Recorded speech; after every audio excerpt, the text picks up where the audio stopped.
Hey everyone, welcome to this video tutorial. So in this one we're going to look at how to use an item. We can explore what we can get out of it and use it to answer some questions about it and write a paragraph. Now it is an old spec question on class and educational achievement that I will be using. That will help you practice, but I'll also show you the item from 2018 paper which is on the same topic, which you can do the same for. So what is the item? Well, the item is a short body of text that appears on all three exam papers. The essay question, whether it is a 20 mark or a 30 mark, will always have an item, as will one of the 10 markers. So as you can see, the item is pretty important. It appears on all three papers. So that's 10 items that you have got to deal with. I want you to use the items to find you hooks to attach your knowledge on, but also to get hints and prompts about the exam question. It often has subtle reminders for any of the exam skills also.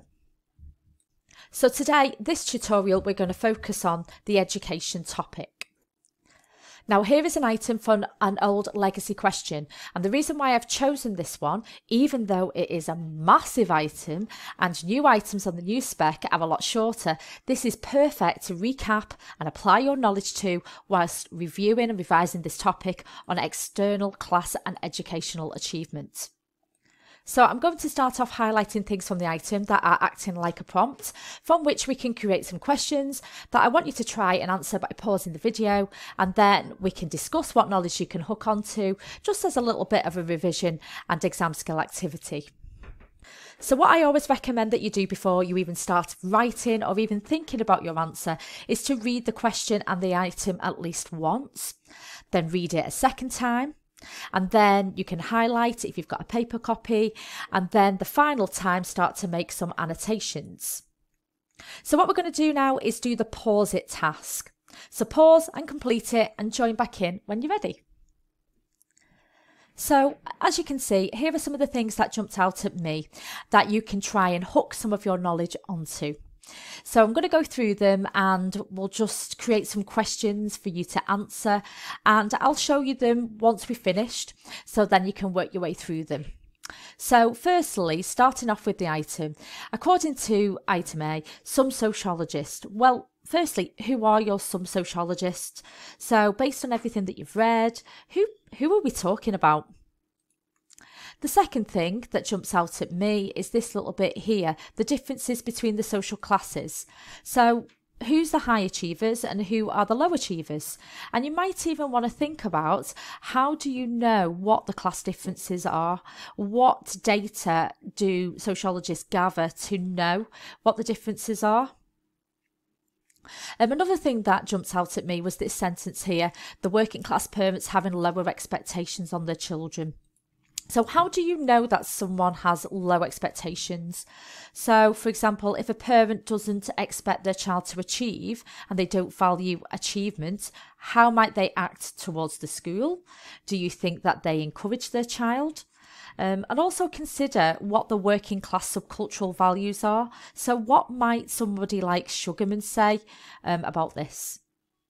Another thing that jumped out at me was this, working class homes having fewer books and educational toys, and that lack of stimulation or stimulating learning environments. Well, they might not be able to afford to buy them, which is material deprivation. So think about what other ways might a working class student be materially deprived. So what other knowledge can you apply here? We've also got here the working class children are not taught to use the elaborate speech code. So describe what that is and compare it to the speech code that the working class might use. So the restricted code, and why are the working class disadvantaged by this in school? What knock-on effect might that have, and why do they not use it?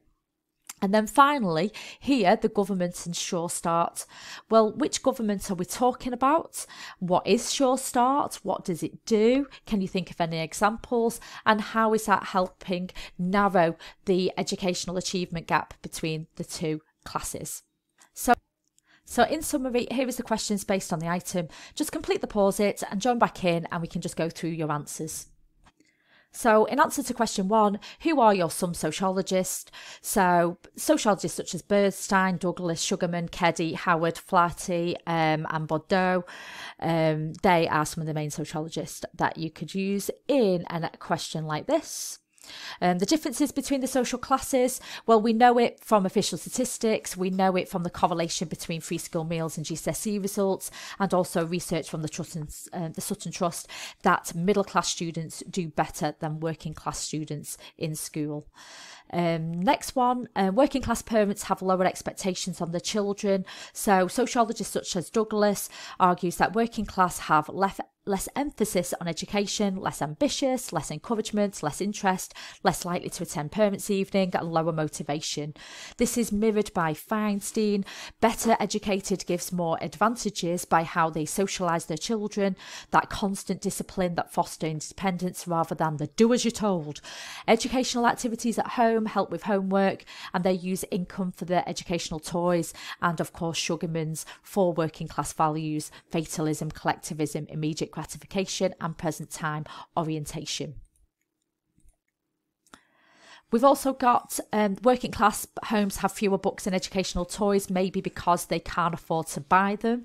So you could talk about things like poverty, housing, diet, cost of free schooling, lack of resources, just any other ways in which a working class child might be materially deprived and the impact on their achievement that way.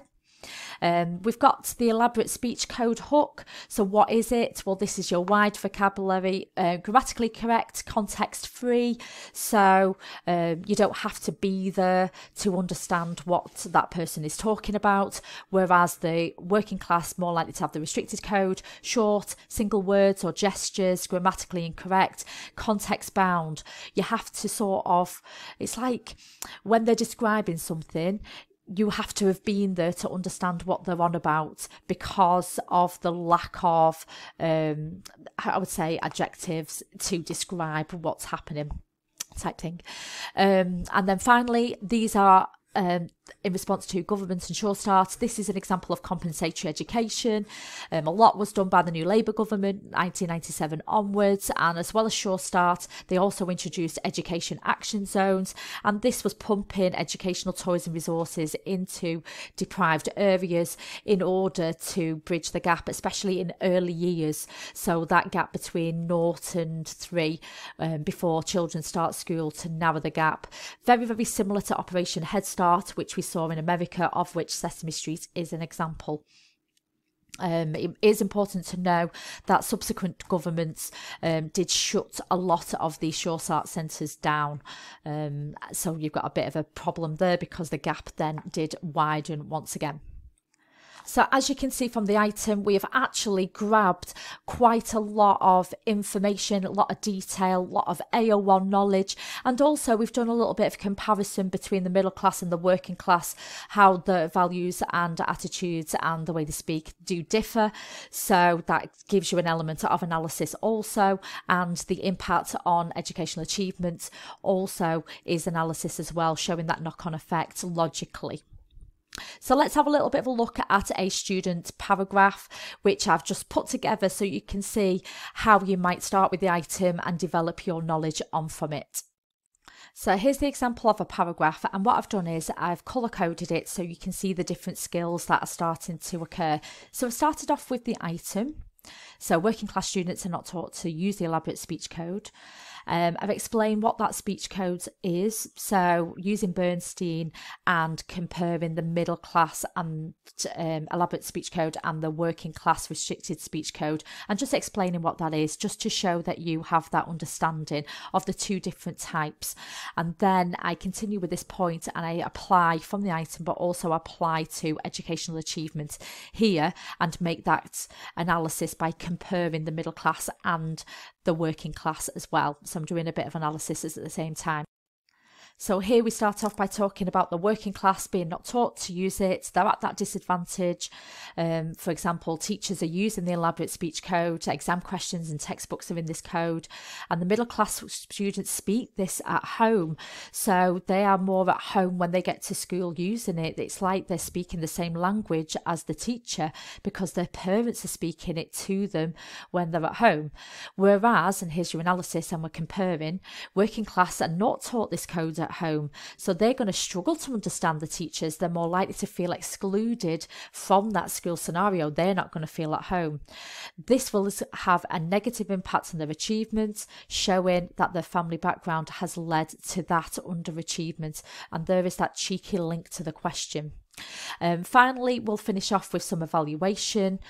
Critics would argue that it's not the working class parents that are at fault.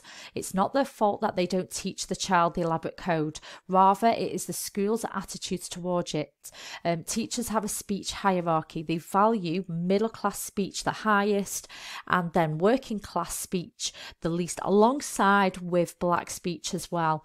And they also fail to teach working class students how to reuse the elaborate speech code for success. So arguably, it's not family and home background that are impacting achievement in this case. It is the fault of the school for not teaching students how to use it. So here is the exam question from the same topic. So this is class and achievement, but this is from 2018 paper. This is easily accessible on the AQA website. I've popped the link below. And what you can do is exactly the same as what I have just done with this question. So print it off, highlight the item, come up with some questions for yourself and then have a go at answering them, and then write yourself a paragraph like what I have done on this tutorial. So have yourself a little bit of a go to practice some of these exam skills. And as always, massive thank you for watching. If you found this useful, me talking you through how to use the item, please click that like button, and below you will see all the links and videos that you might find useful. In particular, there is an A-star Sociology full mark student answer from 2018 from that paper for that class and achievement answer. So if you want to check that out, please do. And of course, leave comments, click likes. You know, I love feedback, and please message me if you've got any questions. So have a wonderful day, and I shall see you again soon. Bye.